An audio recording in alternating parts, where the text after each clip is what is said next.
ದಿನಕ್ಕೊಂದು ಕಥೆ. ವೈಶಾಖ ಸಂಪುಟ. ಕಥೆ 11. ಕೀರ್ತಿವಂತ ಪ್ರತಿಭಾವಂತ. ಒಂದೂರಿನಲ್ಲಿ ಇಬ್ಬರು ರಾಜಕುಮಾರರಿದ್ದರು. ದೊಡ್ಡವನ ಹೆಸರು ಕೀರ್ತಿವಂತ. ಅವನು ಬಹಳ ಪರಾಕ್ರಮಿ. ಕಿರಿಯವನ ಹೆಸರು ಪ್ರತಿಭಾವಂತ. ಇವನು ಬಹಳ ಬುದ್ಧಿಶಾಲಿ. ತಂದೆಯ ಸಾವಿನ ಬಳಿಕ ಕೀರ್ತಿವಂತ ರಾಜನಾದ. ಪ್ರತಿಭಾವಂತ ಪಕ್ಕದ ರಾಜ್ಯದ ರಾಜಕುಮಾರಿಯನ್ನು ಮದುವೆಯಾಗಿ ಅಲ್ಲಿ ರಾಜನಾದ. ಇತ್ತ ಕೀರ್ತಿವಂತನ ರಾಜ್ಯದಲ್ಲಿ 3 ವಿಚಿತ್ರ ಘಟನೆಗಳು ನಡೆದವು. ಕೂರ್ಮಜರು ಎಂಬ ಮಾಂತ್ರಿಕ ಜನ ಅವರ ನಾಡಿಗೆ ವಲಸೆ ಬಂದು ನೆಲೆಸಿದರು. ಯಾರು ಏನೇ ಮಾತಾಡಿದರೂ ಕೂರ್ಮಜರಿಗೆ ಕೇಳಿಸುತ್ತಿತ್ತು. ಇದರಿಂದ ಜನ ಭೀತರಾದರು. ಎರಡನೆಯದಾಗಿ, ನಾಡಿನಲ್ಲಿ ಆಗಾಗ್ಗೆ ವಿಚಿತ್ರವಾದ ಚೀತ್ಕಾರ ಕೇಳಿಬರುತ್ತಿತ್ತು. ಇದರಿಂದ ಹೆಂಗಸರು ಮಕ್ಕಳು ಹೆದರಿಕೊಂಡರು.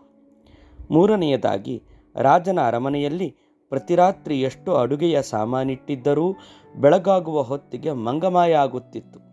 ಕೀರ್ತಿವಂತ ಎಷ್ಟು ಪ್ರಯತ್ನಿಸಿದರೂ ಈ ಘಟನೆಗಳ ರಹಸ್ಯ ಶೋಧಿಸಲು ಸಾಧ್ಯವಾಗಲಿಲ್ಲ. ಕಡೆಗೆ ಅವನು ಪ್ರತಿಭಾವಂತನ ಸಲಹೆ ಕೇಳಿದ.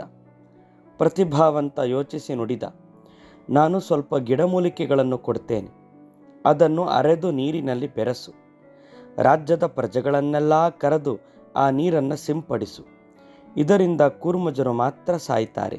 ಎರಡನೆಯದಾಗಿ, ಚೀತ್ಕಾರ 2 ಭೂತಗಳ ಜಗಳದಿಂದ ಕೇಳಿಬರುತ್ತದೆ. ನಿನ್ನ ನಾಡಿನ ಮಧ್ಯಭಾಗದಲ್ಲಿ ಒಂದು ಹೊಂಡ ಮಾಡಿ ಅದರೊಳಗೆ ದೊಡ್ಡ ದ್ರಾಕ್ಷಾರಸದ ಪಾತ್ರೆ ಇಡು. ಪಾತ್ರೆಯನ್ನು ರೇಷ್ಮೆ ವಸ್ತ್ರದಿಂದ ಮುಚ್ಚು.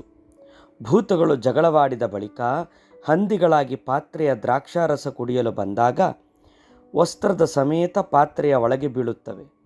ರಸ ಕುಡಿದು ಅವು ನಿದ್ದೆ ಮಾಡಿದಾಗ ಆ ವಸ್ತ್ರ ಸುತ್ತಿ ಅವನ್ನೆತ್ತಿಕೊಂಡು ಹೋಗಿ ನೆಲದಲ್ಲಿ ಹುಗಿ. ಮೂರನೆಯದಾಗಿ, ಅರಮನೆಯ ಅಡುಗೆಯ ಸಾಮಾನುಗಳನ್ನು ರಾಕ್ಷಸನೊಬ್ಬ ಹೊತ್ತುಕೊಂಡು ಹೋಗುತ್ತಾನೆ.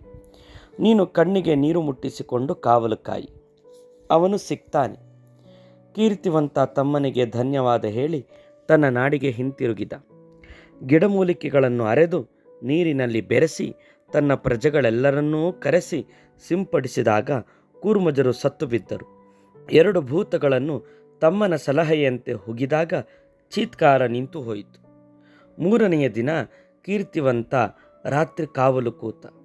12 ದಾಟಿದೊಡನೆ ನಿದ್ದೆ ಬರತೊಡಗಿತು. ಮುಖಕ್ಕೆ ನೀರು ಮುಟ್ಟಿಸಿ ಎಚ್ಚರವಾಗಿ ಕುಳಿತ. ಆಗ ರಾಕ್ಷಸನೊಬ್ಬ ದೊಡ್ಡ ಬುಟ್ಟಿಯನ್ನೆತ್ತಿಕೊಂಡು ಒಳಗೆ ಬಂದು ಅಲ್ಲಿದ್ದ ಅಡುಗೆಯ ಸಾಮಾನುಗಳನ್ನೆಲ್ಲ ಬುಟ್ಟಿಯಲ್ಲಿ ಇಡತೊಡಗಿದ.